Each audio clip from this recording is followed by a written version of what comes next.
नमस्कार। ज्ञान वेद चैनल में आपका हार्दिक स्वागत, अभिनंदन। हम पढ़ रहे हैं इतिहास, और इतिहास में आज टॉपिक है शुंग वंश, सातवाहन वंश और वर्धन वंश। इन वंशों का वर्णन बिल्कुल शॉर्ट में दिया हुआ है, जिन्हों का आज अध्ययन करेंगे। चलो चलते हैं टॉपिक की ओर। सबसे पहले है शुंग वंश।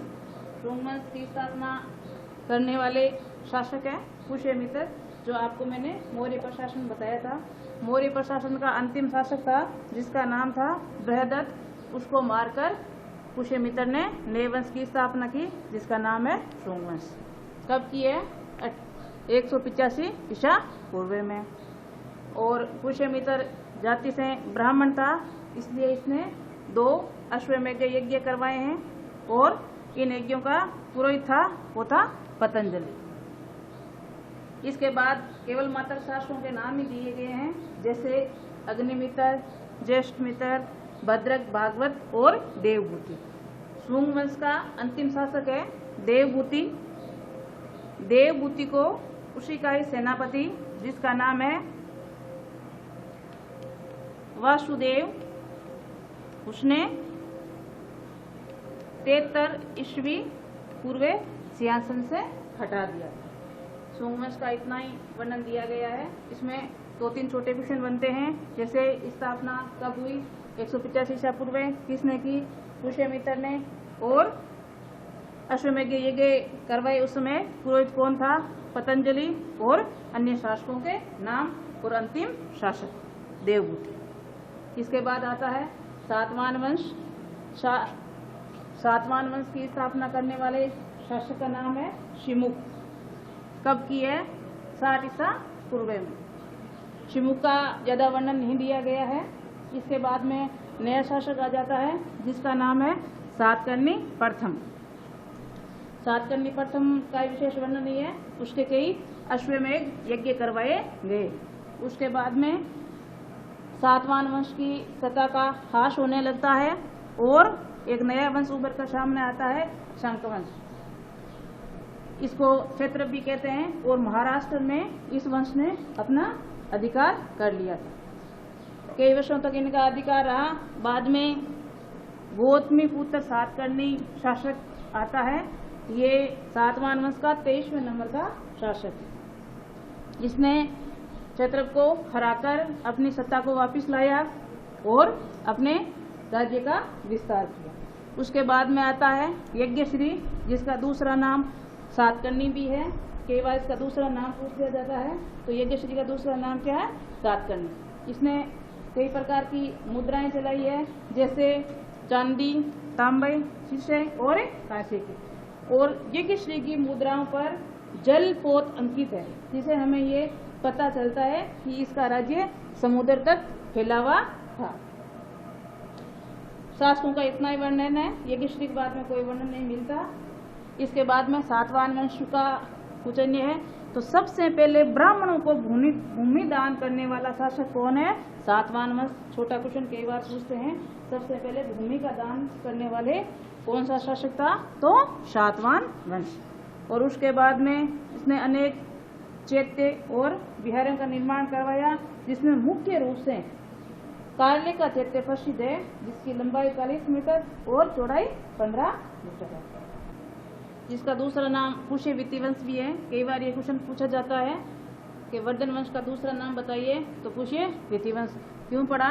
क्योंकि इस वंश के संस्थापक है, उसका नाम क्या है? पुष्यविति। स्थापना सबसे पहले 6वीं शताब्दी में थानेश्वर, जो दिल्ली के पास में, वहाँ पुष्यमित्र ने इसकी स्थापना की है। उसके बाद में पुष्यमित्र ने केवल मात्र स्थापना की है। इस साम्राज्य को आगे बढ़ाने वाला शासक है जिसका नाम है प्रभाकर वर्धन। इसमें मुख्य रूप से 3 ही शासक हुए हैं, प्रभाकर वर्धन, राज्यवर्धन और हर्षवर्धन। प्रभाकर वर्धन के 3 संतानें थी, राज्यवर्धन, हर्षवर्धन और एक पुत्री थी जिसका नाम था राश्री। प्रभाकर वर्धन गद्दी पर बैठता है और अपनी पुत्री का विवाह कन्नौज के शासक यज्ञदत्त से कर देता है, और कन्नौज पर आक्रमण करता है मालदेव का शासक, और कन्नौज पर अपना अधिकार कर लेता है और राष्ट्री को बंदी बना लेता है।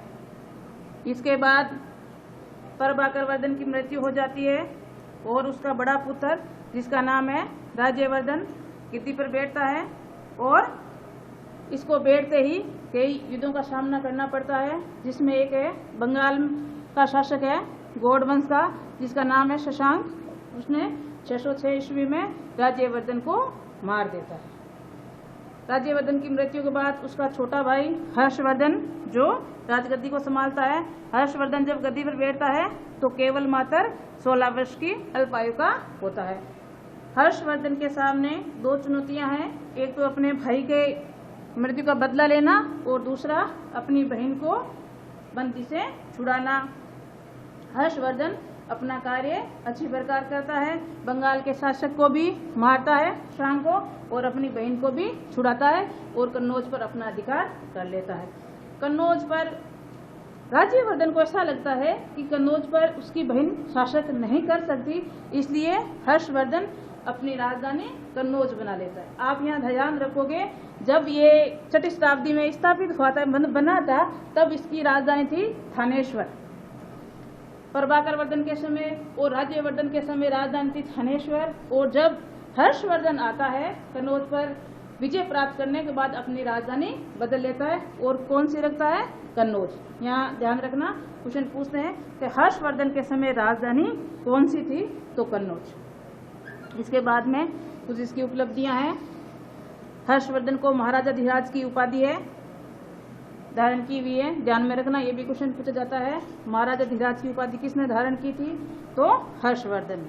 हर्षवर्धन शिव और सूर्य का उपासक था, दोनों की उपासना करता था और उसके बाद में हर्षवर्धन बौद्ध धर्म को मानता था और बौद्ध धर्म को मानने के कारण उसके चलते वो प्रति 5वें वर्ष प्रयाग में जो गंगा और यमुना है उनके संगम पर एक महाउत्सव करता था और उसमें दान देता था।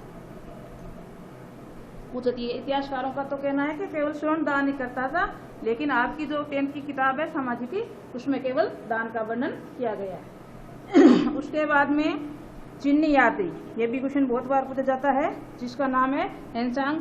ये भी हर्षवर्धन के समय ही आया था। कई बार आपको पूछा जाता है छोटा क्वेश्चन कि हर्षवर्धन के समय चीनी यात्री कौन सा आया था? तो हेनसांग। और ये कब आया था? जब 6ठा महाउत्सव कर रहा था ना, ये 6 नंबर का, तब ये चीनी यात्री भारत आया था।